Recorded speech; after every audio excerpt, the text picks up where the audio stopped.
السلام عليكم ورحمة الله وبركاته. إن الحمد لله نحمده ونستعينه ونؤمن به ونتوكل عليه ونعوذ بالله من شرور أنفسنا ومن سيئات أعمالنا. من يهده الله فهو المهتدي ومن يضلل فلن تجد له وليا مرشدا. أشهد أن لا إله إلا الله وحده لا شريك له وأشهد أن محمدا عبده ورسوله. اللهم صل على محمد وعلى آل محمد كما صليت على إبراهيم وعلى آل إبراهيم وبارك على محمد وعلى آل محمد كما باركت على إبراهيم وعلى آل إبراهيم إنك حميد مجيد. يا أيها الذين آمنوا اتقوا الله حق تقاته ولا تموتن إلا وأنتم مسلمون. يا أيها الذين آمنوا اتقوا الله وقولوا قولا سديدا يصلح لكم أعمالكم ويغفر لكم ذنوبكم ومن يطع الله ورسوله فقد فاز فوزا عظيما. സഹോദരി സഹോദരന്മാർ, അല്ലാഹുവിനോട് നാം എടുത്തിരിക്കുന്ന കരാർ, അവൻ നമ്മളെ ഏൽപ്പിച്ചിരിക്കുന്ന അമാനത്തുകൾ സൂക്ഷിച്ചുകൊണ്ട് ഭക്തിയോടുകൂടെ നല്ല ഈമാനോടുകൂടെയും അമൽസ്വാലിഹാത്തോടുകൂടെയും ജീവിക്കുവാൻ നമ്മൾ ശ്രദ്ധിക്കുക, അതിനു വേണ്ടി പ്രവർത്തിക്കുക. അല്ലാഹു നമ്മിൽ നിന്നും നമ്മുടെ അമലുകളൊക്കെ കബൂൽ ചെയ്ത് സ്വീകരിച്ച് അനുഗ്രഹിക്കുമാണ്. നമ്മളെയും നമ്മൾ ഉൾക്കൊള്ളുന്ന സമൂഹത്തെയും ഇസ്ലാമിന്റെ പാതയിൽ അല്ലാഹു ഇഷ്ടപ്പെടുന്ന രൂപത്തിൽ എങ്ങനെയൊക്കെ നയിക്കാം, രൂപപ്പെടുത്താം എന്ന കാര്യമായിരുന്നു നമ്മൾ പറഞ്ഞത്. ആ വിഷയത്തിന്റെ പ്രാധാന്യം ഊന്നിക്കൊണ്ട് റസൂൽ സല്ലല്ലാഹു അലൈഹി വസല്ലം പറയുന്ന ഒരു നിർദ്ദേശമാണ് നല്ല രൂപത്തിൽ ജീവിക്കുവാനും നല്ല വ്യക്തികളും സമൂഹവുമായി ബാക്കി നിൽക്കുവാനും അനിവാര്യമായ ഒരു ഗുണമായിട്ട് തർബിയത്ത് എന്ന കാര്യം.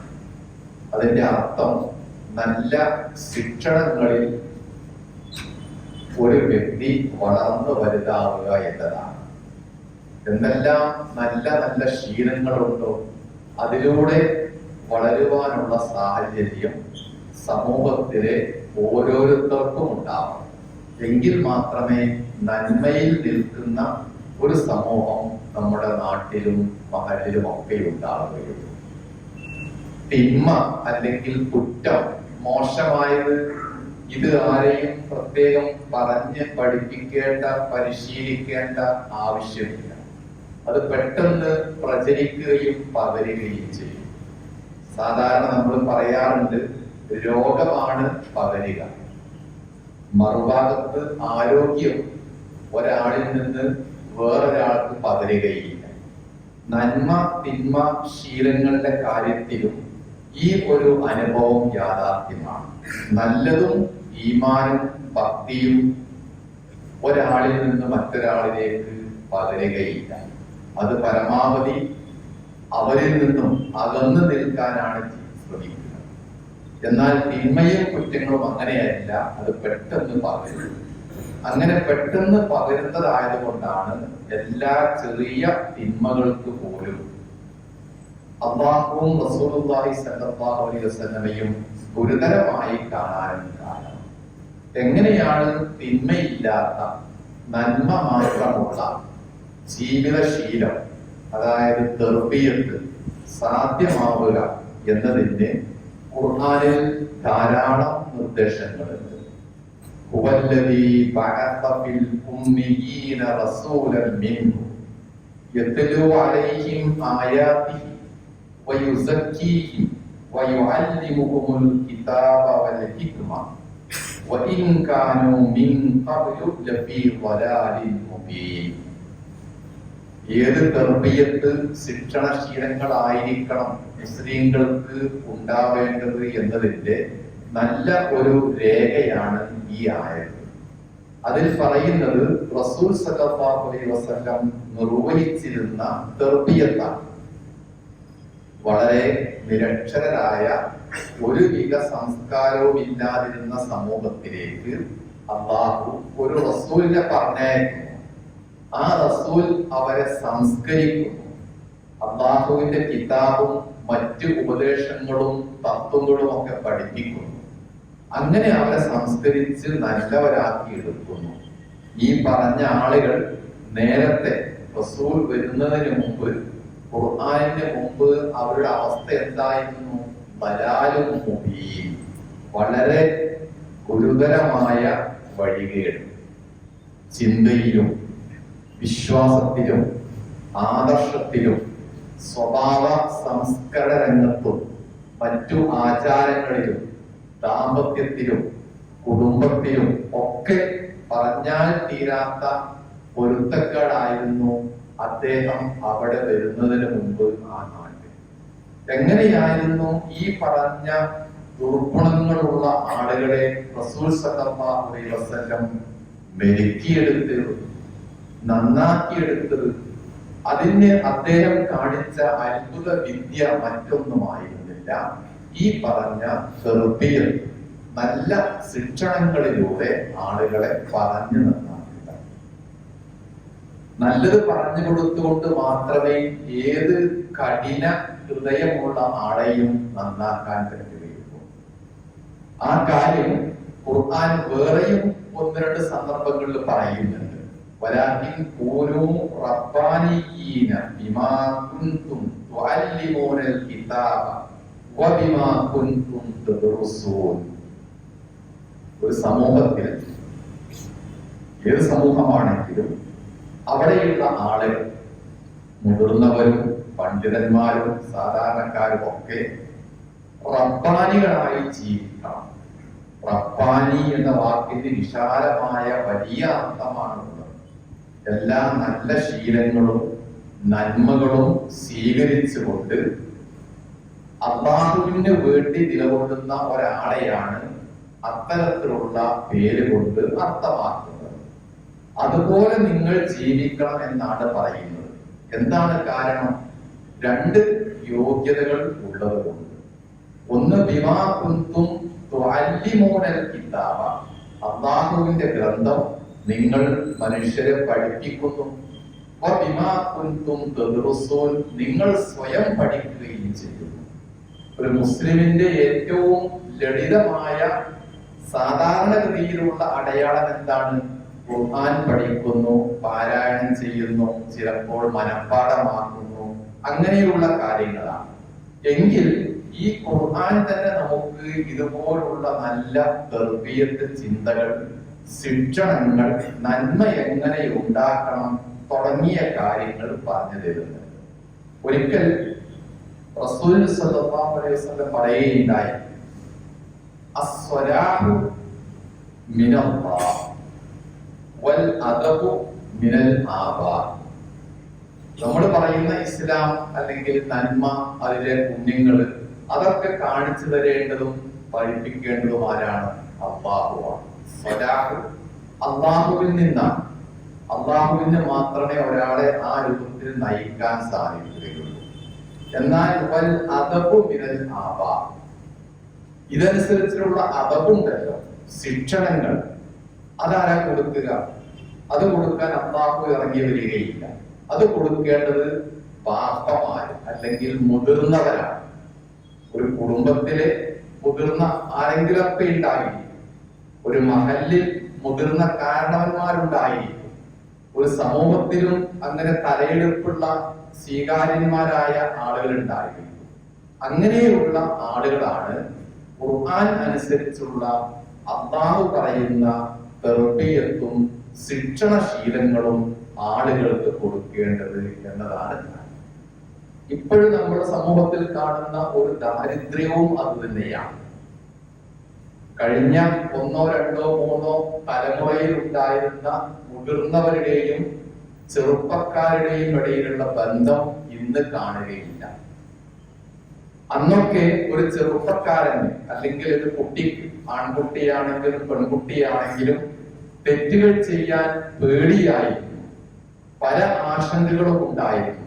പാപ്പ കാണുമോ, അമ്മാവൻ കാണുമോ, അങ്ങനെയുള്ള അല്ലെങ്കിൽ പള്ളിയിലെ ഇമാമ് കാണുമോ, അങ്ങനെ പല ആളുകളെയും പേടിച്ച് ആശങ്കപ്പെട്ട് മാത്രമായിരുന്നു അന്നൊക്കെ ഒരാൾ ഒരു തെറ്റ് ചെയ്യുകയാണെങ്കിൽ പോലും അതിലേക്ക് പോയിരുന്നത്.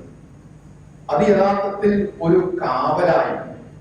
ഈ പറഞ്ഞ ആളുകളൊക്കെ ഒരു സമൂഹത്തിന്റെ കാവൽ മാടങ്ങളായിട്ട് നിന്നിരുന്നു. അവർ പറയുന്നതിന് വലിയ സ്വീകാര്യതയും ഉണ്ടായിരുന്നു. പക്ഷെ കാലം കുറെ മാറി ഇന്ന് ജീവിക്കുന്ന ജനറേഷന്, തലമുറക്ക് അങ്ങനെയുള്ള ബഹുമാന, ആദരവ്, അനുസരണങ്ങളൊന്നും മുതിർന്നവരോട് ഉണ്ടാകുന്നില്ല. തിരിച്ചും സംഭവിക്കുന്നില്ല. അതായത് മുതിർന്നവർക്ക് ഈ കുട്ടികളെയൊക്കെ പറഞ്ഞ് നല്ല തർബീയത്തിലേക്ക് കൊണ്ടുവരണം എന്ന ജാഗ്രതയുമില്ല. എന്താക്കാനാണ്, കുട്ടികൾ അങ്ങനെയായല്ലോ, കുട്ടികൾക്കൊക്കെ നല്ല വിദ്യാഭ്യാസമുണ്ടല്ലോ, ഞാൻ പറഞ്ഞാൽ അവര് കേൾക്കുന്നില്ല എന്ന ഒരു പരിഭവം അല്ലെങ്കിൽ നിസ്സഹായാവസ്ഥയാണ് പലപ്പോഴും ഈ രംഗത്ത് പരാജയപ്പെട്ടിരിക്കുന്ന മുതിർന്നവർ പങ്കുവെക്കുന്ന കാര്യം. ഇവിടെയാണ് യഥാർത്ഥത്തിൽ തിന്മകളിലേക്ക് വീണ്ടും വീണ്ടും സമൂഹം പോകുന്നു. അത്ര കണ്ട് നന്മ നാട്ടിൽ നിന്ന്, വീട്ടിൽ നിന്ന് ഇല്ലാതാവുകയും ചെയ്യുന്നു എന്ന കാര്യം. 3 കാര്യങ്ങൾ, 3 രോഗങ്ങൾ, അതിന് പരിഹാരമില്ല, ചികിത്സയുമില്ല എന്നാണ് പറയാറുള്ളത്. ഒന്ന് ഖില്ലത്തു ദീൻ, മതം ഇല്ലാതിരിക്കുക. എനിക്ക് മതമേ വേണ്ട എന്ന് പറഞ്ഞ് ഒരാൾ ശഠിക്കുകയാണെങ്കിൽ ആ രോഗത്തിന് മരുന്നില്ല, പരിഹാരമില്ല. വേറെ ഒന്ന് ഖില്ലത്തുൽ അദബ്, അദബ്, ഈ പറഞ്ഞ ശിക്ഷണശീലങ്ങളില്ലാതെ ഒരാൾ ജീവിക്കുക. ഞാൻ ആരെയും വകവെക്കുകയില്ല, ഞാൻ തോന്നിയ പോലെ ജീവിക്കുകയുള്ളൂ എന്ന് അഹങ്കാരത്തോടു കൂടെ ഒരു ധർമ്മമൂല്യങ്ങളെയും പരിഗണിക്കാതെ തോന്നിയ പോലെ ജീവിക്കുക. അതിനും പകരം പരിഹാരമില്ല. മൂന്നാമത്തേത് ഖില്ലത്തുൽ നദം, ഒരു അബദ്ധം പറ്റിയാൽ സ്വാഭാവികമായി ഉണ്ടാകുന്നതാണ് കുറ്റബോധം. അങ്ങനെ ചെയ്യാൻ പാടുണ്ടായിരുന്നില്ല, സംഭവിച്ചു പോയല്ലോ എന്ന ഒരു കുറ്റബോധം. ആ കുറ്റബോധം ഒരാൾക്ക് ഉണ്ടാവുന്നില്ലെങ്കിൽ അയാൾക്കും പിന്നെ പരിഹാരമില്ല. നമ്മൾ സമൂഹത്തിൽ കണ്ടുകൊണ്ടിരിക്കുന്ന 3 ദാരിദ്ര്യം അല്ലെങ്കിൽ രോഗങ്ങളെ പറ്റിയാണ് ഈ പറഞ്ഞത്. മതം സ്വീകരിക്കുക, ആചരിക്കുക, അതിന്റെ നല്ല ഒരാളായി തീരുക എന്നതിന് പകരം എത്ര കണ്ട് മതത്തിൽ നിന്ന് അകന്നകന്ന് നിൽക്കാൻ കഴിയും എന്നതാണ് ഇന്നത്തെ തലമുറയിൽ വലിയ ഒരു വിഭാഗം ചിന്തിക്കുന്നത്. അതിൻ്റെതായ അപകടങ്ങളും നമ്മൾ സമൂഹത്തിലും അവരുടെ ജീവിതത്തിലും കണ്ടുകൊണ്ടിരിക്കുകയും ചെയ്യുന്നുണ്ട്. അതുകൊണ്ട് ഇസ്ലാമിൻ്റെതായ ഒരു വ്യക്തിത്വം, ഇസ്ലാമികമായ സംസ്കാരങ്ങളും ആചാരങ്ങളും ഒക്കെയുള്ള ഒരു സമൂഹം, ഒരു വീടും ഒരു കുടുംബാന്തരീക്ഷവും ഒക്കെ ഉണ്ടാവണമെങ്കിൽ ഈ പറഞ്ഞ പോലെ കൊച്ചു കൊച്ചു കാര്യങ്ങളിലൂടെ നല്ല ശീലങ്ങൾ ആളുകൾക്ക് പഠിപ്പിച്ചു കൊടുക്കുക എന്നത് വളരെ പ്രധാനമാണ്. റസൂൽ സല്ലല്ലാഹു അലൈഹി വസല്ലം ഈ കൊച്ചു ശീലങ്ങൾ, അദബുകൾ എങ്ങനെയായിരുന്നു അന്നത്തെ ആളുകളെ പഠിപ്പിച്ചിരുന്നത്, പരിശീലിപ്പിച്ചിരുന്നത് എന്നതും ഹദീസുകളിൽ വ്യക്തമാകുന്നുണ്ട്. ഒരിക്കൽ അദ്ദേഹം പറയുകയുണ്ടായി, ഇന്നമാ അന ലക്കും ബി മൻസിലത്തിൽ വാലിദി വല്ലിമോ. അദ്ദേഹം ആളുകളോട്, അവിടെയുള്ള സ്വഹാബാക്കളോട് പറഞ്ഞ കാര്യമാണ്, ഞാൻ നിങ്ങൾക്ക് നിങ്ങളുടെ പാപ്പയുടെ സ്ഥാനത്താണ്. പറയുന്നത് നബി, കേൾക്കുന്നത് സ്വഹാബാക്കൾ. അപ്പൊ ഞാൻ നിങ്ങൾക്ക് നിങ്ങളുടെ പാപ്പയുടെ സ്ഥാനത്ത് നിന്നുകൊണ്ട് പഠിപ്പിക്കുകയാണ് എന്ന് വലിയ ഒരു ആശയമാണ് അദ്ദേഹം അവരിലേക്ക് പ്രസരിപ്പിച്ചത്. ഒരേ സമയം ഒരാൾക്ക്, ഒരു മുറബിയായ ആൾക്ക് പാപ്പയാവാൻ കഴിയണം, പഠിപ്പിക്കുന്ന ഉസ്താദുമാവാൻ കഴിയണം. നമ്മുടെ സ്കൂളിലും കോളേജിലുമുള്ള അധ്യാപകർക്ക് ആ വിദ്യാർത്ഥികളുടെ എല്ലാം പാപ്പയുടെ സ്ഥാനത്ത് നിൽക്കാൻ കഴിയില്ല. വീട്ടിലുള്ള ഗൃഹനാഥന് ഉപ്പമാർക്ക് അധ്യാപകനാവാനും കഴിയില്ല. എന്നാൽ റസൂൽ പഠിപ്പിക്കുന്ന തർബിയത്ത്, നല്ല ശീലങ്ങൾ കിട്ടാൻ ഈ രണ്ട് വ്യക്തിത്വങ്ങളും ഒരാളിൽ സമ്മേളിക്കാം. മുതിർന്ന ആളുകൾ അവർക്ക് പിതാവ് എന്ന റോളിൽ ജീവിക്കണം, അതേസമയം നല്ല ശീലങ്ങൾ പഠിപ്പിക്കുന്ന അധ്യാപകനായിട്ടും മാറാൻ കഴിയണം. ഈ ഹദീസിന് ശേഷം പിന്നീട് വരുന്നത് നിങ്ങൾ മലമൂത്ര വിസർജനത്തിന് പോയാൽ എങ്ങനെയൊക്കെ വൃത്തിയാക്കണം എന്ന കാര്യമാണ് സ്വഹാബത്തിനെ പഠിപ്പിക്കുന്നത്. വളരെ ചെറിയ, ആർക്കും പറഞ്ഞു കൊടുക്കേണ്ടതില്ലാത്ത സ്വയം ബോധ്യമുള്ള ഒരു കാര്യം, അതുപോലും റസൂൽ സല്ലല്ലാഹു അലൈഹി വസല്ലം നല്ല ശീലങ്ങളുടെ തർബിയത്തിന്റെ ഭാഗമായിട്ട് പഠിപ്പിച്ചു എന്ന് വരുമ്പോൾ അത്തരത്തിലുള്ള ചെറുതും വലുതുമായ എല്ലാ ഗുണങ്ങളും നമുക്ക് ഈ പറഞ്ഞ രൂപത്തിൽ വാർത്തെടുക്കാനും കൈമാറിക്കൊണ്ടിരിക്കുവാനും, കുട്ടികളും ചെറുപ്പക്കാരും എത്ര അക്കാദമിക് യോഗ്യതയുള്ളവരാണെങ്കിലും ഈ പറഞ്ഞ മതപരമായ ഒരു പിൻബലം അവർക്ക് കൊടുക്കാനും കഴിഞ്ഞാൽ മാത്രമേ നമ്മൾ പറഞ്ഞ നന്മയുടെ പക്ഷത്ത് നിൽക്കാൻ സാധിക്കുകയുള്ളൂ. അതിന്റെ പ്രാധാന്യം നമ്മൾ ഓരോരുത്തരും വ്യക്തി ജീവിതത്തിൽ തന്നെ ഉൾക്കൊള്ളുക. നമുക്ക് എത്തിപ്പിടിക്കാവുന്ന, സ്വാധീനമുള്ള, കൈവെക്കാവുന്ന എല്ലാ മനുഷ്യരുടെ ഹൃദയങ്ങളിലേക്കും ഈ ആശയങ്ങളുമായിട്ട് കടന്നു പോകുവാനും നമ്മൾ ശ്രമിക്കേണ്ടതുണ്ട്. അതിൽ മാത്രമാണ് വിജയം. അല്ലാഹു അത്തരത്തിലുള്ള നല്ല ചിന്തകളോടുകൂടെ നല്ല മനുഷ്യരായി നമുക്കും നമ്മുടെ മക്കൾക്കും എല്ലാവർക്കും ബാക്കി നിൽക്കുവാൻ തൗഫീഖ് നൽകി അനുഗ്രഹിക്കുമാറാവട്ടെ. അൽഹംദുലില്ലാഹി റബ്ബിൽ ആലമീൻ. اللهم صل على محمد وعلى آل محمد. اتقوا الله عباد الله. റസൂൽ സല്ലല്ലാഹു അലൈഹി വസല്ലമയുടെ ഒരു ഉപദേശവും കൂടി കേൾക്കുക. എങ്ങനെയാണ് നല്ല ശീലങ്ങളിലൂടെ നമുക്ക് നമ്മളെ വളർത്തിയെടുക്കാൻ സാധിക്കുക എന്നതിനാണ് അദ്ദേഹം അത് പറയുന്നത്. ഇദാ കുന്ത ഫീ സ്വലാത്തിക ഫസ്വല്ലി സ്വലാത്ത മുവദ്ദിൻ വലാ തകല്ലം ബികലാമിൻ തഅതദു മിൻ. നിങ്ങൾ നമസ്കരിക്കാൻ നിൽക്കുകയാണെങ്കിൽ ഈ ലോകത്തോട് യാത്ര ചോദിക്കുന്നവരെ പോലെ നമസ്കാരം നിർവഹിക്കണം. എല്ലാ ഗുണങ്ങളെയും ഒരു മിനിറ്റ് കൊണ്ട് ആവാഹിച്ചെടുക്കാവുന്ന വളരെ നല്ല ഒരു ഉപദേശമാണ്. നമ്മൾ നമസ്കരിക്കാറുണ്ട്, നോമ്പെടുക്കാറുണ്ട്, ഖുർആൻ പഠിക്കാറുണ്ട്, അങ്ങനെ ഒരുപാട് പുണ്യങ്ങൾ ചെയ്യാറുണ്ട്. ഈ പുണ്യങ്ങൾ ചെയ്യുമ്പോഴുള്ള മനോഭാവം എങ്ങനെയായിരിക്കണം? എവിടെയെങ്കിലും മനസ്സിനെ വെച്ച് പിടിപ്പിച്ച് ഏതെല്ലാമോ ചിന്തകൾക്കിടയിലൂടെ ഈ കാര്യങ്ങളൊക്കെ നിർവഹിച്ചാൽ എവിടെയും എത്തുകയില്ല. അപ്പൊ നമസ്കരിക്കാൻ നിൽക്കുന്നവന്റെ മുമ്പിൽ 100 കൂട്ടം പ്രശ്നങ്ങൾ ഉണ്ടെങ്കിലും അവയൊക്കെ വകഞ്ഞു മാറ്റിയിട്ട് ഒരു ചിന്ത മാത്രം ഫോക്കസ് ചെയ്യുക. എന്താണത്? ഇത് എന്റെ അവസാനത്തെ നമസ്കാരമാണ്. ഈ നമസ്കാരത്തിൽ നിന്നും സലാം കിട്ടുന്നതോടുകൂടി ഞാൻ അങ്ങ് മരിക്കുകയാണ് എന്ന് വെക്കുക. അങ്ങനെയാണെങ്കിൽ എന്തുമാത്രം കണ്ണീരോടുകൂടെ, നടുങ്ങുന്ന ഹൃദയത്തോടുകൂടെ ആയിരിക്കും നമ്മുടെ നമസ്കാരം. ആ നമസ്കാരത്തിലെ പ്രാർത്ഥനകളും ദിക്റുകളും ദുആകളും എത്ര കണ്ട് നമുക്ക് ഹൃദയത്തിൽ സൂക്ഷിക്കാൻ സാധിക്കും? മനസ്സിനെ സ്പർശിക്കുന്നതായിരിക്കും. അങ്ങനെ ഓരോ നന്മയെയും കാണണമെന്നാണ് ഈ ഹദീസിലൂടെ. കേവലം നമസ്കാരത്തെ മാത്രമല്ല, അത് പ്രധാനപ്പെട്ട ഒരു അമലായതുകൊണ്ട്, ഇബാദത്തായതുകൊണ്ട് റസൂലുള്ളാഹി അതിനെ ഊന്നൽ കൊടുത്തു എന്നേ ഉള്ളൂ.